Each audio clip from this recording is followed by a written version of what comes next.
Hi! మీరు ఒక్కరే ఉన్నప్పుడు ఏం చేస్తారు? నేనైతే మంచి కాఫీ పెట్టుకొని పాటలు వినుకుంటూ తాగుతాను. మీరు కూడా కాఫీ తాగుతారని అనుకుంటున్నాను. సో, మీరు ఏ కాఫీ అంటే ఇష్టమో మీరు కామెంట్‌లో సెక్షన్‌లో కామెంట్ చేయండి. అండ్ కొత్తగా వచ్చిన వాళ్ళైతే నాది సబ్స్క్రైబ్ చేసుకోండి ఛానల్‌ని. మీరు కొత్త యూట్యూబర్స్‌ని సబ్స్క్రైబ్ చేసుకోరా ఏంటి? కొంచెం సబ్స్క్రైబ్ చేసుకొని సపోర్ట్ చేసేయండి. ఒక ప్యాకెట్‌లో ఒకళ్ళకొస్తుంది అది బ్రూ కాఫీ. అండ్ పాలు గూడా ఇట్లా బాగా మరగాలనమాట.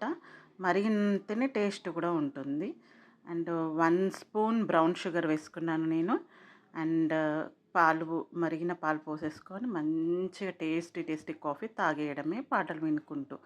నా ఛానల్‌ని మాత్రం సబ్స్క్రైబ్ చేసుకోండి. అండ్ ఎన్ని రెసిపీస్ పెట్టానో చూడండి. వెళ్ళి మీరు వీడియోస్ కూడా చూడండి. చూసి వాటిని సబ్స్క్రైబ్ చేసుకొని, సపోర్ట్ చేసి, షేర్ చేయండి, లైక్ చేయండి. Thank you.